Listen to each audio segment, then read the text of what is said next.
You are listening to the Navigating Adult ADHD podcast with your ADHD coach and expert, Zena. Hello, my beautiful friend. Welcome back. We're here for the Navigating Adult ADHD podcast. And specifically, we're talking about how to navigate and survive the holiday season. It is December. Where has this year gone? OMG. I say that as I stand here with my sparkly Christmas earrings and my bright red Christmas dress on, knowing full well we are in December. But what I wanted to talk about today is some of the challenges that we experience this time of year. Because we know ADHD life can be hard enough without the added pressure of the holidays. There are all of the extra social commitments, spending, deciding who to buy for, what to buy, shopping, busy malls, crowded streets, lots of cars on the road. There's tying up loose ends and wrapping things up at work. You might have found that in previous years around Christmas, New Year, etc., you might have noticed that your ADHD symptoms have ramped up. So maybe the time blindness has increased. You miss deadlines at work, leave things to the last minute, miss the sale on the thing you were going to buy someone for Christmas. There's a lot more overwhelm, freezing, shutting down, doing nothing, paralysis. Dopamine spending. I don't know about you, but those Black Friday sales last week, they were everywhere. Like seriously, I've never had so many ads in my face before. When I was on social media, it didn't matter what platform. It was just Black Friday sales coming at me from all directions. Damn. I got to admit, I did cave and buy a planner. How ADHD. Now, I don't think it's going to change my life, but if it does, I'll let you know, okay? But dopamine spending. Impulse purchases that feel really good now and sometimes we regret them later, right? Masking around our family, emotional exhaustion, sensory overload, right? Crowded stores, all the noise, the lights, all the things. And let's be honest, the holiday season can also bring up a lot of emotions. I literally just got off a coaching call with a client who said that she does not like this time of year, and that is something I hear from so many ADHDers. So in terms of the emotions, often we have a lot of shame. There can be shame because we can't afford to buy gifts, guilt for going into debt when we do buy the things, pressure of attending things and keeping up with traditions, buying things for people. But there can also be a lot of joy and excitement this time of year. So often it's quite extreme emotions, right? The shame and the guilt and the pressure and the overwhelm. And then at the other end of the scale, a lot of joy and excitement. So whatever you are feeling right now, whatever you are feeling throughout the holiday season, please know that your feelings are always valid. What you feel is valid, my friend. It's okay to feel this. It doesn't mean we like it necessarily, but it's okay to feel it. What I am feeling is valid. It makes sense. Now, I was literally, before I hit record on this podcast, feeling quite a lot of anxiety. I did not sleep great last night. I was up at 4:30. I just got up. I was like, I'm going to get up. I'm going to download everything in my head. And now that I'm up, I feel quite alert and I'm going to start my day. But now I've got all of this anxiety about how little sleep I had. Okay. And what I have been practicing is just allowing the anxiety, making space for the emotion, and choosing not to make decisions from that place. Because my brain was like, oh, we could just not record this podcast. We could just go lay down. I was like, you know what? No, that doesn't feel good. I don't want to make the decision from the anxiety. I want to make space from it. I want to allow myself to feel it. I want to spend some time getting into a regulated place, then make the decision about what to do. And hi, here we are. We're recording, my friend. So I want to say, be mindful of what you're feeling. And if it is these extreme emotions like shame or guilt or or overwhelm, or even the excitement, the joy, the really getting into the holiday season, be mindful of what you're feeling and don't make decisions from that place. Wait until you get into a regulated place, then make the decisions. Sometimes what we do is we spend a lot of money because we're really excited about the holidays. My friend, that has so been me. I really get into the Christmas spirit. Sometimes I get into it like at the beginning of November, and then I'm like buying all of these new decorations for the house. I need to go, wow, we didn't really need that. I didn't really need to spend money on that. Right? So again, like buying the things from excitement, only to regret it later. Or spending money out of guilt, feeling like you have to do this, only again to regret it later, to feel bad about it. So be mindful of where you're making these decisions from. And as I said, remember, all our feelings are valid. It's okay to feel them, make space for them, breathe into them. If you need help with this, I do invite you to check out, we've got a few episodes on emotional regulation. We can hook you up. But today I want to talk more about what you can do, right? 5 specific steps, 5 things that you can do to survive, maybe even thrive in this holiday season. All right. Number 1, get clear on the outcome you want. What do you want the holiday season to look like? What do you want your Christmas day to look like? Now, this can be hard for those of us with ADHD to do, right? Our executive functions can make it difficult to imagine or to picture the outcomes that we want. But stick with me and give this a go, because it's not that we can't do it. It's just that it can be harder for us. And it's so worth it, okay? Now, I am not talking about like the perfectionist mirage, some unrealistic dream of what you want your holiday season to look like, okay? We're not talking about flying 5-star to, flying business class to Canada for a white Christmas in a fancy hotel. What voice was that? That was my fancy voice. Right, although flying to Canada for a white Christmas does sound pretty magical, I'm talking what is within the realm of possibility this year, right? We get to decide this on purpose. And if we don't, it is decided for us, which is often what happens, especially if we're feeling overwhelmed, if we don't like making decisions, if making decisions is hard for us. Often we just leave it to whatever happens. But we get to decide this. Who are the people you want to spend time with? What are the events that you want to go to? What do you want Christmas Day to look like? What do you want it to include? What do you want to spend? Who do you want to buy for? Think of this like creating a vision board for the holidays. What do you want on that vision board? Doing this puts us back in the driver's seat, back in control. I do this every single year for my birthday, okay? So my birthday is in May. And this year for my birthday, funnily enough, it like poured with rain from the moment we woke up, like pissing down rain. And I'd already decided that my partner and I were going to walk to my favorite cafe, get a takeaway coffee and walk home. We did it in the rain anyway. And it was actually quite cool that it was just pouring with rain and we got soaked. We were like in our wet weather gear, but didn't matter. But I had decided ahead of time that was what I wanted to do. I wanted to walk to my favorite cafe.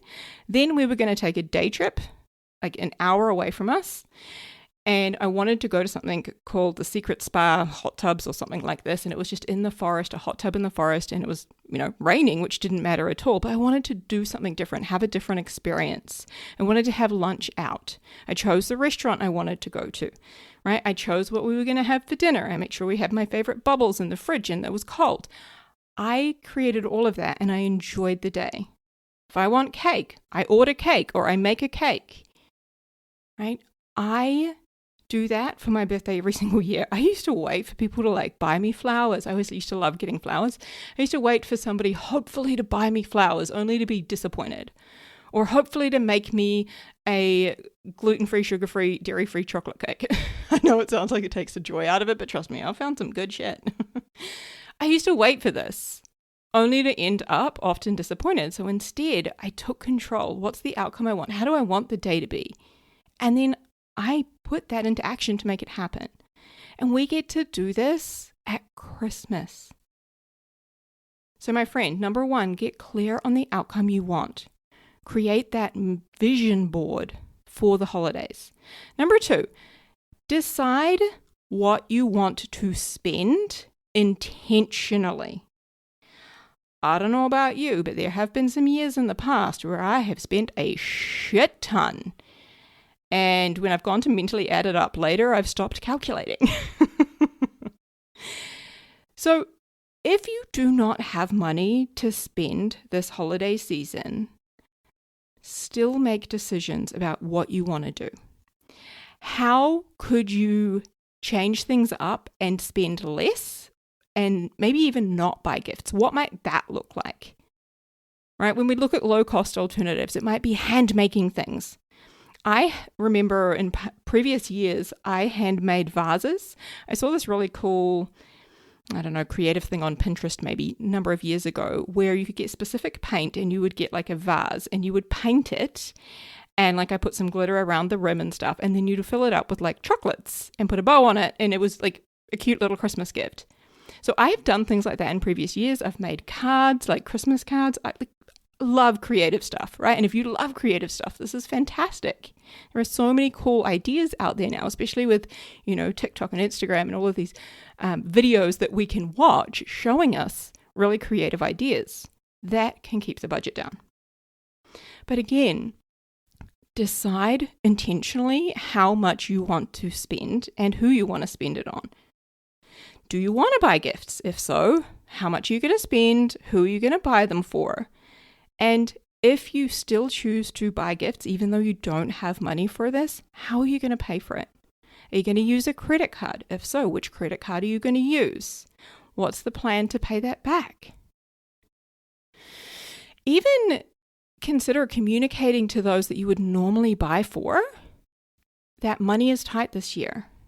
And I've decided to do low-cost gifts or make things. I have definitely done that in past years, and it's actually been really, really fun. People have often appreciated having something that you took the time to make, right? Even if it's cookies, it doesn't have to take too long, all right? So, number 2, decide with intention. Be deliberate about this. What do you want to spend? Instead of just, racking things up and then looking at it later going, holy shit, I spent way too much on Christmas again. Okay, decide. Number 3, listen to and honor your capacity. I am talking about your mental, emotional, and physical capacity. How much energy you have in the tank, mentally, emotionally, physically.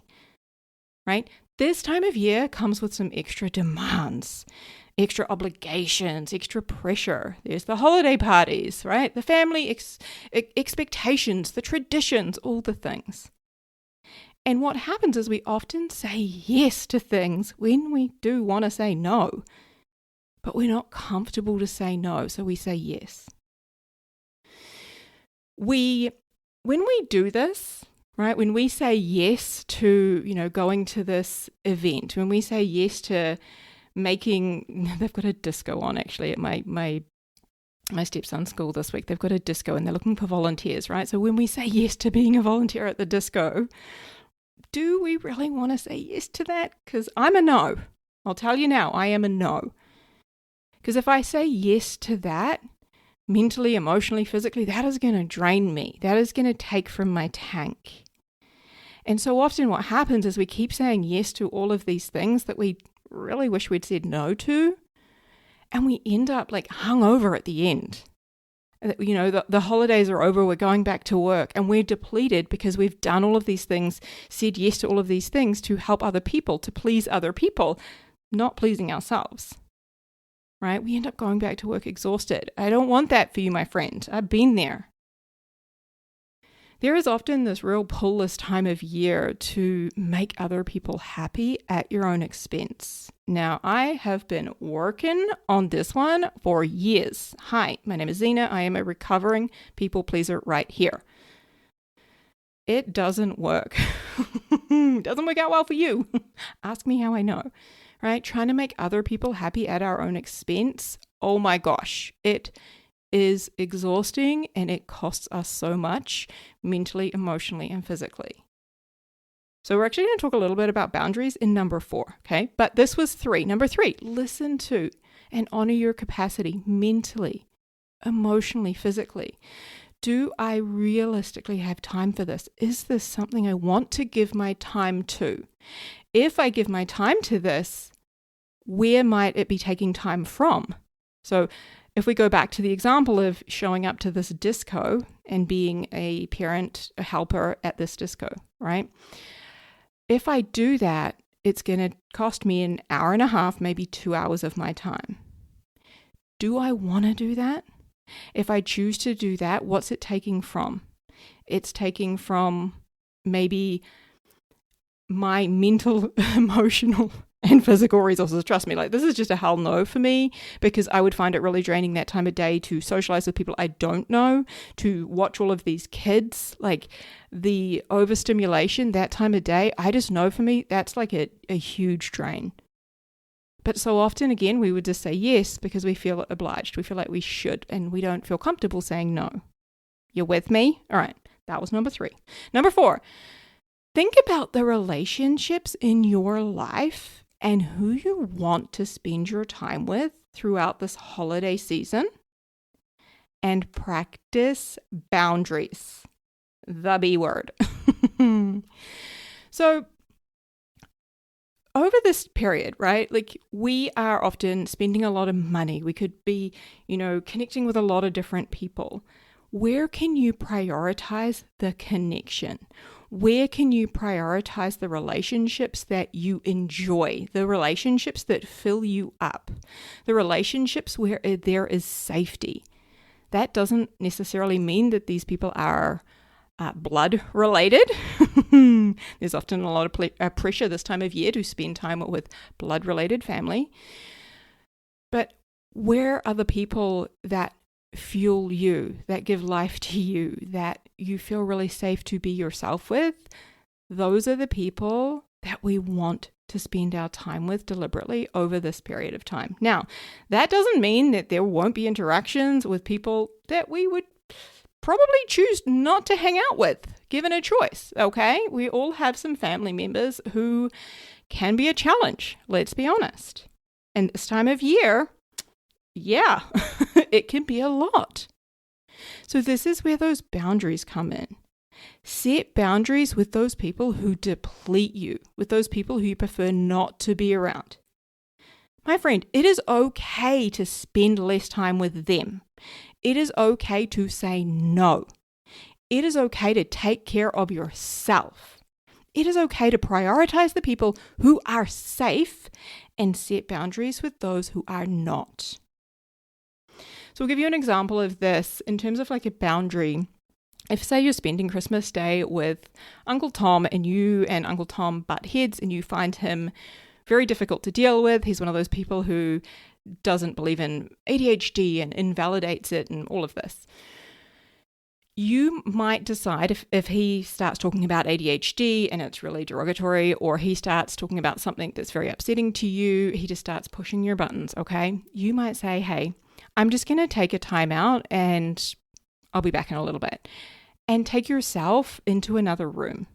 Say, hey, I'm at my quota for today. I'm going to leave.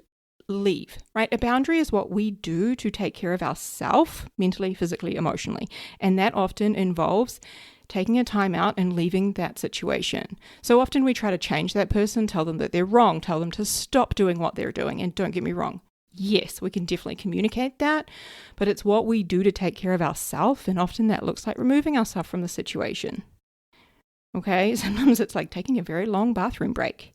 Full permission to do that, my friend. Okay.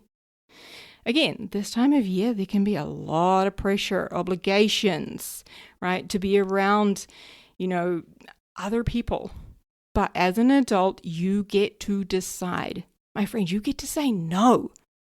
That is a very powerful and empowering word. No, I'm not going to stand here while you say this. No, I'm not going to be in the same room as you when you are rude to me, when you disrespect me. No.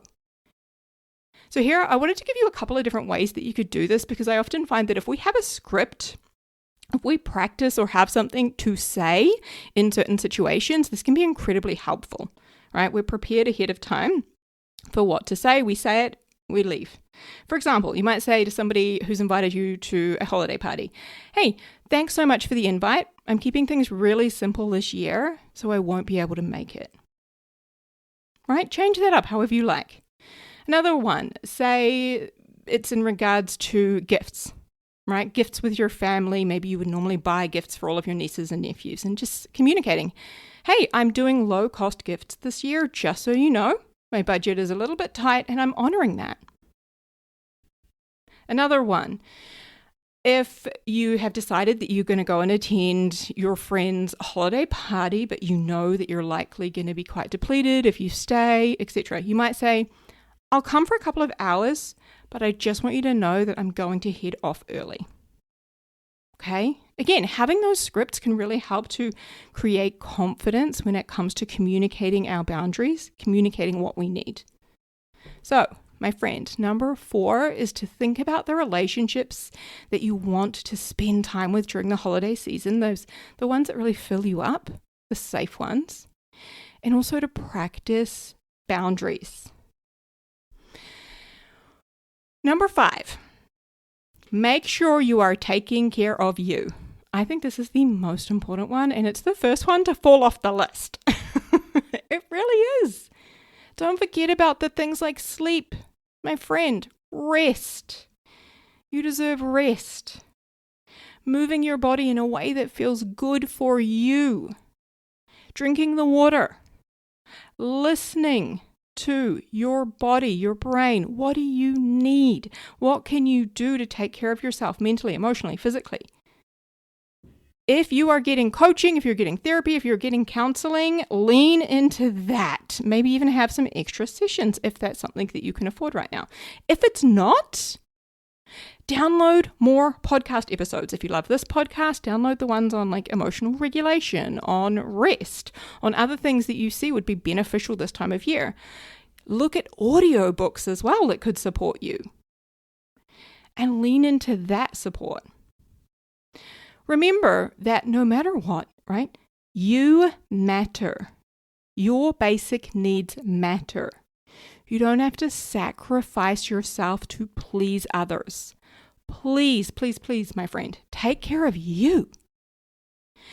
Give yourself the permission you need. Okay? And I'm going to co-sign your permission slip. You have permission to buy fewer gifts. You have permission to say no to events. You have permission to order food instead of cooking, right? We now just do a Christmas barbecue and I just tell people what to bring. Everybody brings like a salad and a plate if we're having some sort of a Christmassy thing at our house, right? Like we make it so easy. You have permission to wear comfy clothes.